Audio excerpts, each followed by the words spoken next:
name is Reem Solomon. Today I want to talk to you guys about Britney Spears, otherwise known as the pop princess. What does it really take to become a pop princess, and what does she do?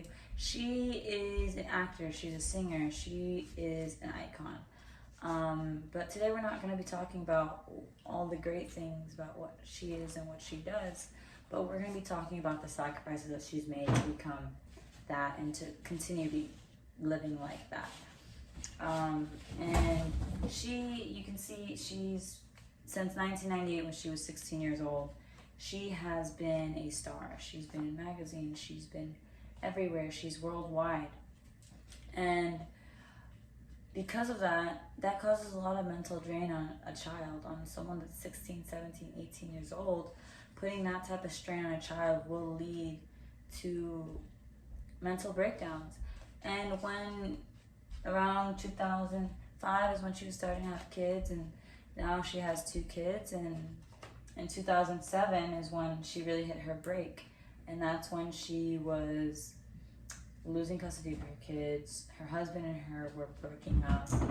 There was just so many factors in her life that weren't going well. Her father was an alcoholic, in and out of her life, and it was just very hard for her. And so in 2007 she hits this break and she shaves off her head, and she hits a car with umbrella and she attacks someone. Obviously these are not done by mentally sane people. She needed help, but what she got instead was a family that abused and used her.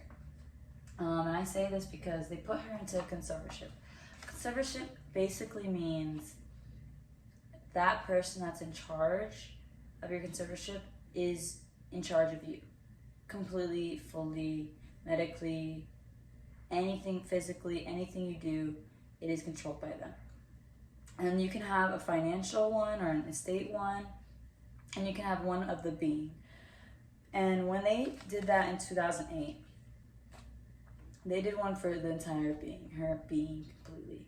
And when you do that, you're in charge of her health, her finances, her house, everything that she owns, basically you are in charge of.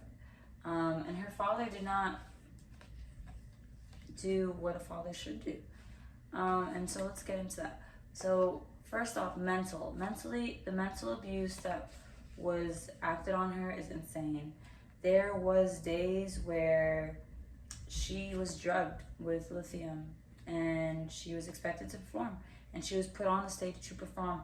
And if you did not know, lithium is a mood stabilizer. She said, she made a lot of statements that said, oh, I felt drunk, I felt dizzy, I couldn't even speak. And she was up there on stage performing. If that's not physical abuse, I don't know what is. And she wasn't allowed to be alone. She had to have somebody with her, not only like a security guard or anything, but anywhere she went, she had to have a approval to go out or to go do anything. And not just approval like, oh yeah, you can go out. Like, it's not like you cannot, like, there was threats being made, like there was usually bargains that had to be made. Her mom even mentioned, like, she's not how she was in 2008. There's no reason why all the way up until 2019, 2020, this conservatorship has been extended and extended and extended. And it's a control thing. And she wasn't allowed to, she was denied taking out an IUD. She was denied a medical procedure because she wanted to have more babies. She wants to get remarried and have more babies, and she was denied that because she was not approved. Her team did not want her having kids, so she didn't have kids. And if we move on to the mental abuse, they bugged her, all her devices. Her father paid a security company to bug her devices. And not only that, but there was a secret camera in her room and all over, like, her, like, place. She was unaware of these cameras. And then not only that, she was then forced to have therapy, but therapy in a place where it's visible. So paparazzi can obviously see you going to therapy, and it's obviously very problematic, and it's dampening to her mental health, of course. And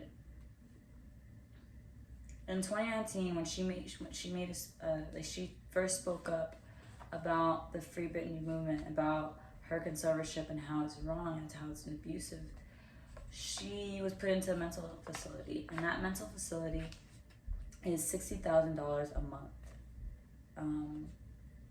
That is a mix of mental and financial abuse.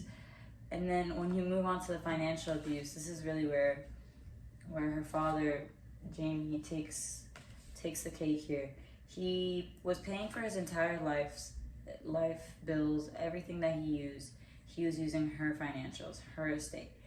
He spent $1.5 million on house upkeep. However, her house that's 2 to 3 times how much her house actually costs.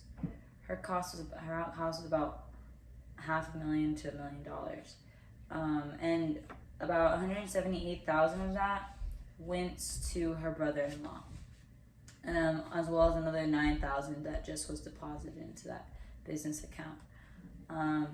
He used $30 million of her money, of her estate, to pay for lawyer fees. Not her lawyer fees, but just lawyer fees. And then you move on to, I mentioned earlier that Jamie decided to pay a security company to do bugging, to be following her and things like that, and cameras in her room. He paid them $6 million out of Brittney's estate. This is the man that did, and not only that, then he moved forward to whenever he was finally, the conservatorship ended on November 12th, 2021, last year. He is then claiming that Brittney should be paying his lawyer fees. And obviously the courts have not approved that, and they will not approve that with all the financial use of Brittney's account and her estate. And now Brittney, she's back. She's working on herself. I've seen there's videos and there's pictures, and she's still working her way back into the public to be able to do what she wants. But she's finally able to do the things that she wants to do. And she's still in the deciding process of if she's ever going to get back on stage, and if she's just going to live like how she always wanted to have life. And I think that's a great opportunity, and I hope we are able to see that. Thank you.